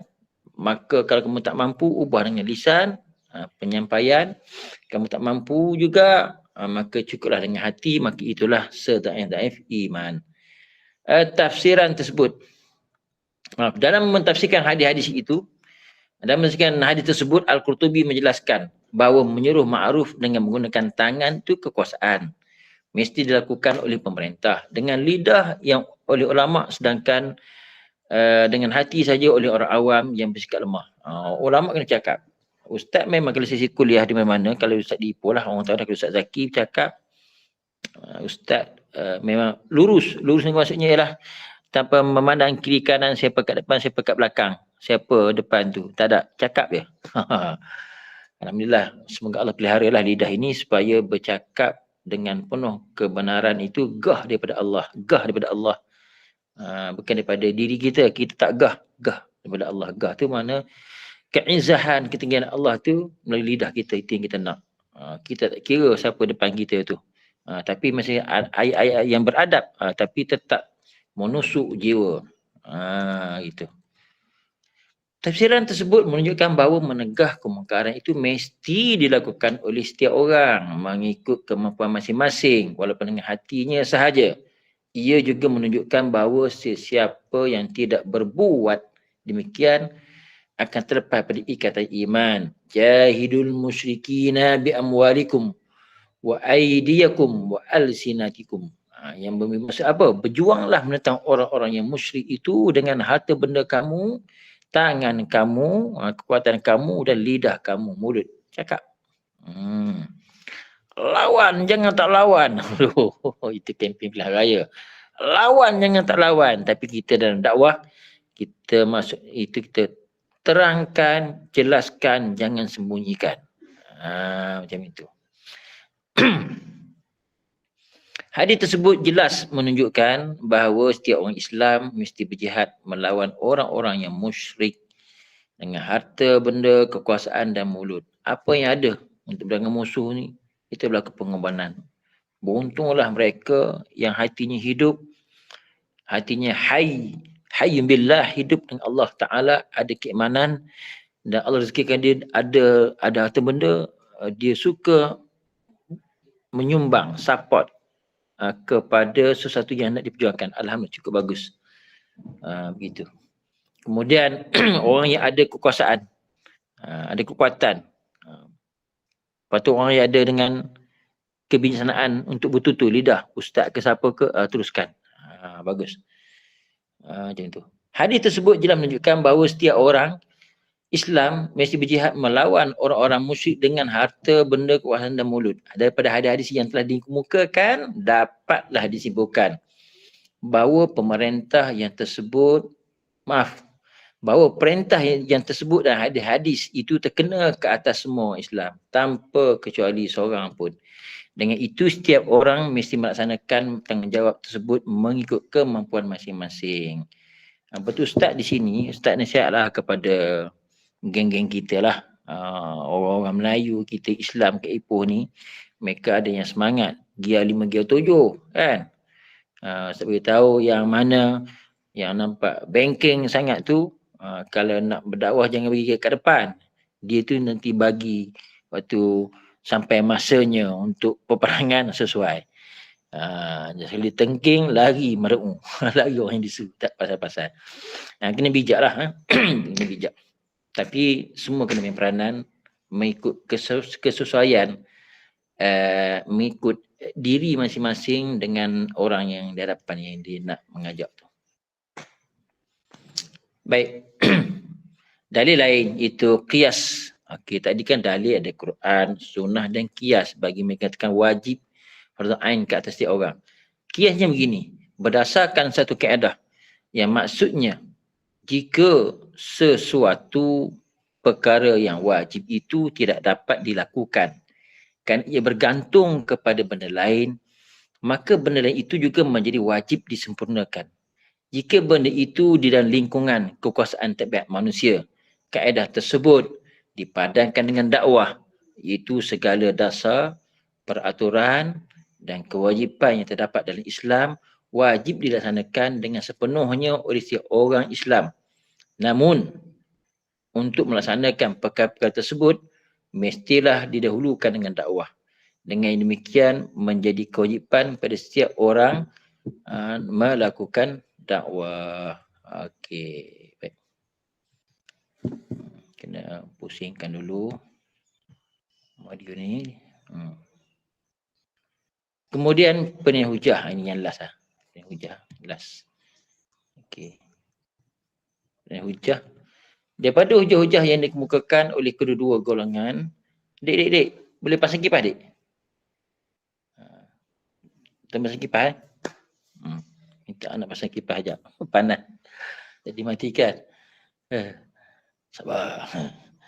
Daripada hujah-hujah yang dikemukakan oleh kedua golongan tadi, mana pihak yang kata hujah yang mengatakan fardu kifayah, hujah dengan fardu ain tadi, dalam menentukan hukum dakwah tadi, didapati hujah-hujah daripada golongan pertama masih banyak boleh diperbincangkan. Dengan maksudnya hanya fardu kifayah masih banyak boleh diperbincangkan. Ayat Al-Quran yang dikemukakan oleh golongan ini untuk iakan hujah pendapat mereka adalah tidak tepat mengikut mengikut apa yang disebut oleh Profesor Dr. Abdul Azim Makzi ni. Hujah pertama iaitu surah Al-Imran ayat 4 yang dibawa untuk menjadi dalil bahawa dakwah itu tertentu pada setengah golongan sahaja, tidak membawa maksud yang muktamad ke arah itu. Terjemahan pada satu perkataan yang terdapat dalam ayat tersebut iaitu minkum. Dengan maksud kepada kamu adalah tidak tepat. Memang tidak dinafikan bahawa ada ulama tafsir yang menterjemahkan demikian. Contohnya Asy-Syaukani yang menyebut bahawa tugas dakwah adalah tertentu pada ahli-ahli ilmu sahaja. Tetapi ada setengah ulama yang tidak berpendapat demikian. Mengikut Syekh Muhammad Abduh, perkataan minkum, wal takum minkum ummatun yad'una ilal khair. Minkum itu bukan berarti daripada kamu, dia kata. Itu apa maknanya? Ia sebagai satu tambahan bagi menjelaskan perintah selepasnya. Dengan demikian, perintah dalam ayat tersebut itu bertanggungjawab, itu tanggungjawab dakwah adalah atas semua orang. Ia tidak terkhusus. Oh, ada call, kena tolak dulu. Ada kelas, sorry. Lepas ni.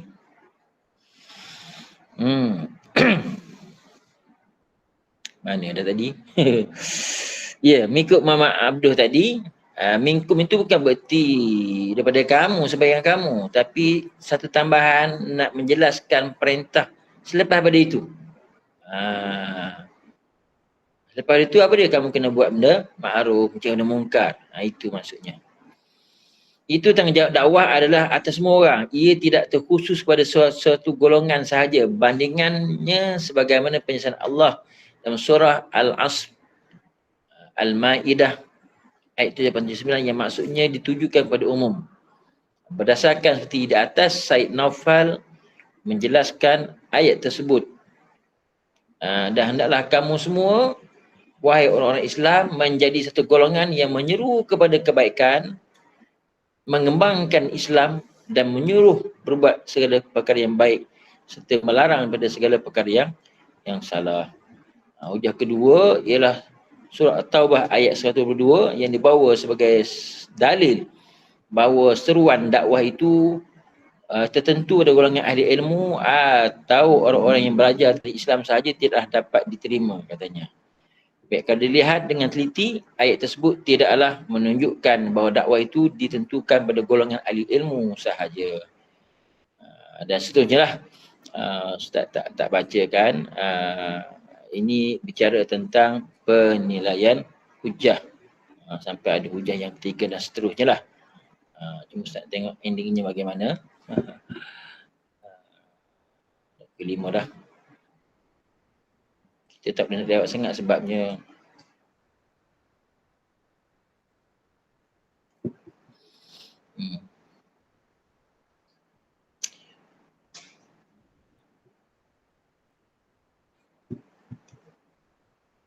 Baik.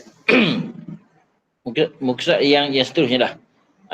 Untuk hukum dakwah ni dengan demikian pendapat golongan pertama yang didasarkan di atas hujah-hujah tersebut adalah tidak kukuh katanya. Bagi golongan kedua pula, selain daripada perkembangan sumber hukum yang dibawa untuk menentukan tanggungjawab dakwah, hujah-hujah yang dibawa adalah jelas dan tepat.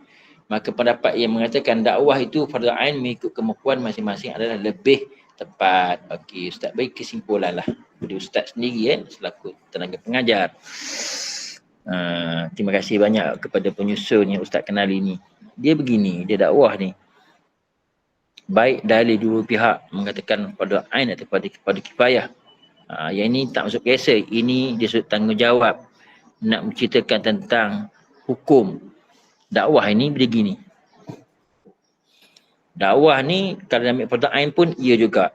Kifayah juga. Tapi kita nak murnikannya bagaimana? Umumnya semua wajib. Cuma dari sudut kewajipan menyampaikan tu kena melihat. Kewajipan yang pertama saya lihat ialah ke atas diri dan keluarga itu wajib setiap orang, tak lepas. Kemudian kewajipan dalam kepada masyarakat itu memerlukan kategori. Kategori orang yang berilmu, orang yang dikelayakan, kerana untuk mengelak, mengundang masalah, bala dan sebagainya. Dan umumnya pula boleh melibatkan diri, tapi kena ada kepalanya, ada ketuanya yang boleh membawa dakwah yang terbaik secara ramai. Itu. Jadi dia benar tak ada pro kontra, cuma kita nak murnikan bagaimana kita kena faham kewajipan kata pertanyaan itu ialah atas diri dan keluarga, itu first. Untuk masyarakat itu ada kategori dia. Tapi kena bersama semua, tapi bersama pun dia ada orang yang boleh follow kerana ada kelebihan dalam berdakwah dalam beberapa sudut tertentu saja. Orang ini sudut yang lain. Begitulah maksudnya. Jadi pada umumnya asalnya seorang pun takkan terlepas. Okey, bicara pada kifayah dan pada ain, maka yang penting sekali kita matlamat dakwah lah. Matlamat dakwah pada muka surat 29 sebagai penutup. Mengenal pasti matlamat merupakan satu persoalan yang penting. Tanpa mengetahui matlamat dakwah dengan jelas, setiap dakwah itu tidak akan dapat berjalan dengan baik dan akan merugikan. Setiap orang Islam, khususnya pendakwah, mesti mengetahui dengan sejelas-jelasnya ke manakah matlamat dakwah yang hendak dituju dan peringkat-peringkatnya. Dan peringkat-peringkatnya. Untuk mengetahui matlamat di bawah, untuk mengetahui matlamat dakwah tu, soalan pertama yang harus dipecahkan, yang harus diketahui lah, ialah untuk apa manusia dicipta di muka bumi ini. Ini kita tengok pada sesi akan datang lah. Panjang ceritanya ni. Tapi tak apalah. Kita sampai satu nak tahu matlamat dakwah ni, kena tahu. Dan sekarang kita dah tahu dah definisi dakwah tu, dari sudut keperluan dia, semua perlu dan kenapa banyak sebab masyarakat jahilnya, masyarakat sakitnya, kejahatan, pertemuan, orang baik, orang jahat apa semua tu kan. Tapi sana apa matlamat dia? Matlamat dia tu kerana kita ingin tahu siapakah aku, kenapa manusia itu dicipta. Itu akan datang insya-Allah.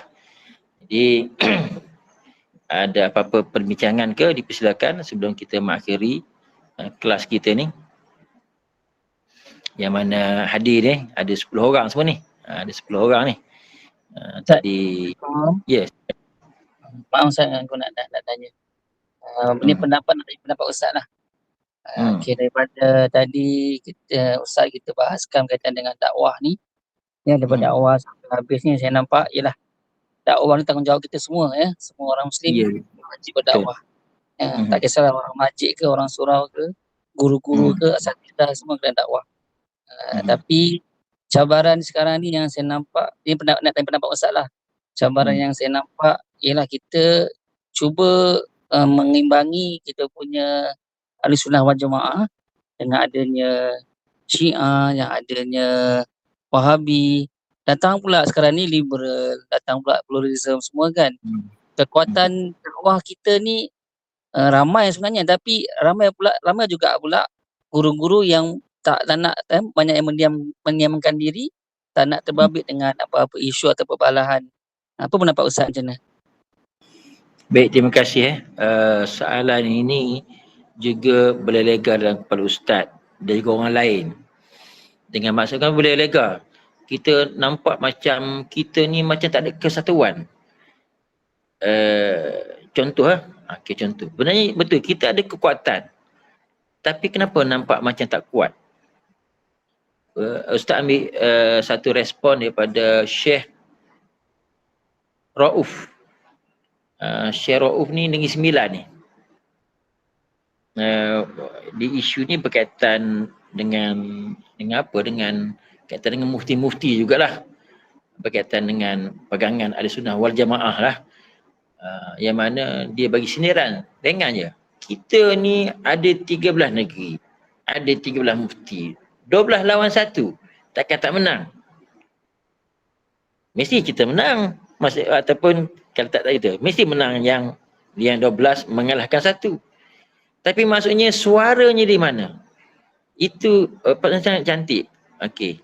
Berarti di sini, itu maksud Ustaz. Kalau sepaham maksud Ustaz tadi kan, Ustaz bagi itu dalam satu nada, sebut atas kuasa. Orang berkuasa buat kerja ke tidak? Kalau terjemah berkuasa tu siapa? Ustaz tentu melibatkan orang yang memerintah, melibatkan perundangan, melibatkan penguatkuasaan, kan? Bila berlaku saya pejam mata. Kalau hak agama, kan? Kalau peringkat pentadbiran politik, dia letak bawah esko agama. Kemudian terletak di atas bahu Jabatan Hak Agama Negeri yang di bawah kata handling orang parti lah, yang mana menang parti di setiap negeri. Yang kedua yang tak pernah berubah orang Majlis Agama yang terletak atas bahu siapa dia? Jabatan Mufti juga dan juga di bawah Raja. Itu dah jelas. Maksud saya di sini, persoalan tadi memang kita jadi macam soalnya macam mana tak boleh selesai ni? Benda dah ada dah. Jawapan dah ada dah. Tapi masih Ustaz lihat ialah ketegasan tu. Ketegasan tak cukup. Ketegasan dengan perlaksanaan. Buat kerja orang kata. Buat kerja situ. Di sana, si Ustaz lihat orang ramai kan yang saya ikut kuliah, dia faham. Mereka yang bersemangat begitu begini. Sebab Ustaz ditanya dalam sesi kuliah kan, Ustaz, mana muftinya? Apa ni? Apa itu ni? Kita dah gini-gini. Masih masyarakat sebahagian yang hadir kuliah dia orang faham. Tapi mereka agak sedih melihat pihak berautoriti macam tak ambil tindakan. Senyap je. Contoh kalau bab pemahaman, baiklah dari sudut pemahaman Wahabiyah kan, Ustaz pernah menjawab pada seorang ustaz di Kelantan. Rupanya dia pro. Tak apa, akan pro tu hak kamu. Tapi Ustaz sebut telah dah beberapa kali dah dimuzakarah oleh peringkat fatwa kebangsaan, berbelah-belah kali dah negeri ada yang tahap mengharamkan, tidak membenarkan dan sebagainya, tidak dibolehkan. Tapi sekadar kata warta saja, tindakan tak boleh diambil.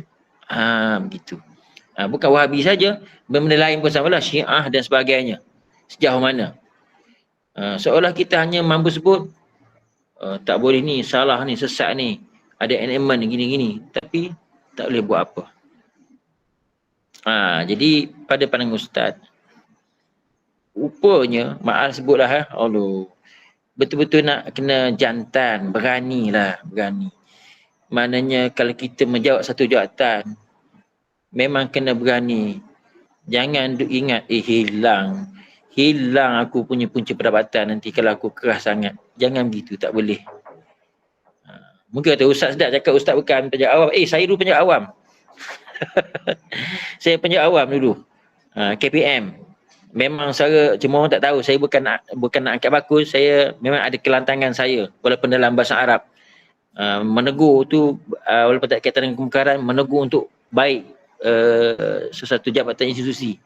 Tapi lahir seram, kamu kena termasuk saya cakap, Ustaz kalau cakap alhamdulillah dah bagi luruskan. Orang marah-marah kan, tapi mana jalan penyelesaiannya kan? Takkan kita nak lihat ustaz-ustaz tertentu kalau dia lantang sangat seras kan? Yang lain macam mana? Jadi ustaz lebih suka kepada mereka yang berjawatan ini, ustaz akan menyeru, mengajak mereka cara halus Di manakah kejantanan kamu? Di manakah kependekaran kamu dalam jawatan kamu? Di mana ketegasan dengan tindakan kamu? Begitu. Berat sebenarnya nak jawab soalan ni, tapi tak apalah.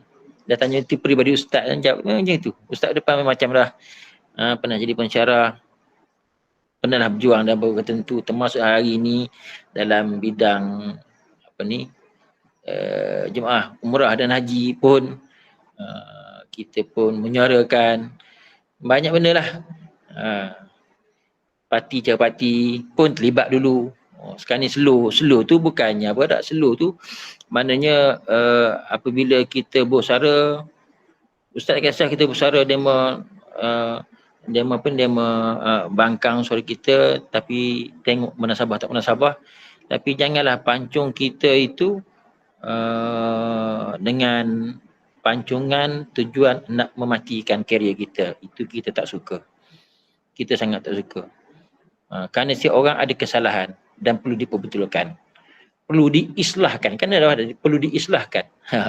Islahkan, diperbetulkan. Gitu.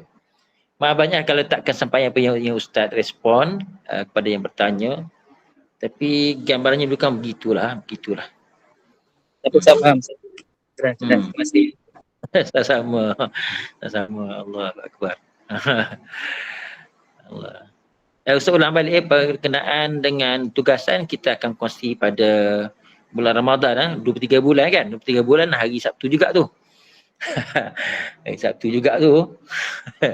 Okay, insya-Allah mudah-mudahan. Waktu sama kan, pukul 2 hinggalah jam sekarang ni lah. Okey, ada apa-apa lagi? Yang lain macam mana? Sila respon. Kalau tak ada apa-apa, mungkin kita boleh dah beransur pelan-pelan kan. Ustaz minta maaf lah lebih kurang kalau ada tersalah dari sudut kata yang sentuhan yang mungkin tersentuh ke menyakitkan hati, minta maaf banyak. Terima banyak. Sebab kita tak elak pasal kelemahan, tapi Ustaz bersedialah menerima teguran juga untuk memperelokkan diri kita. Ingat, kita hidup ni mesti ada sikap, da'i khususnya mesti ada sikap menerima teguran untuk berdakwah dengan lebih baik lagi. Itu maksudnya.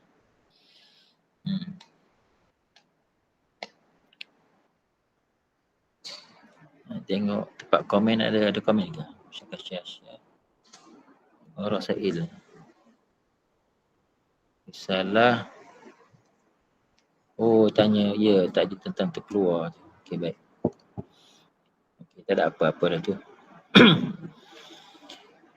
Okey, kalau tak ada apa-apa, macam mana semua? Bilang sampai 10. Kalau tak apa-apa, kita boleh berehat. Tangguhkan dulu, kita akan sambung pada sesi kedua nanti ya. Tapi apa sekejap, Ustaz nak cek kita ni berakhir tadi pada muka surat berapa? Sila ingat muka surat 30 ni kita akan bicara sebentar nanti tentang kenapa manusia dicipta. Kemudian Ustaz akan fokuslah kepada bahagian-bahagian lain untuk kita tumpukan insya-Allah. Setakat ni dia peperiksaan yang Ustaz faham ni, apa yang dibuat oleh KPTI ni tak ada masalah, senang sebabnya soalan tu jawapan memang ada dalam modul. Memang ada dalam modul. Okey, kita tadi masih lagi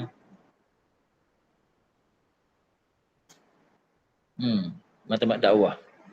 Nanti akan datang dia ada persejarahan awal dakwah dan metodologi dakwah. Mungkin kita akan ambil satu dua saja perjalanan dakwah tu sebagai kita tahu satu benda dalam bidang ilmu dakwah. Benda yang pentingnya lah metodologi dakwah ni sangat-sangat penting lah. Pendekatan bagaimana kita nak buat.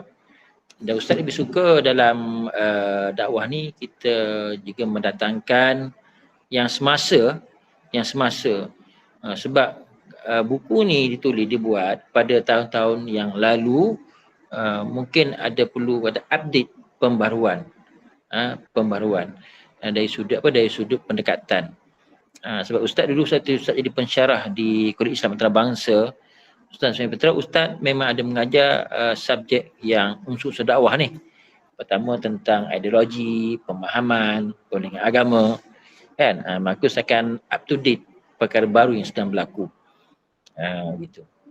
Jadi Ustaz setakat itu dulu. Kita jumpa lagi insya-Allah pada masa akan datang.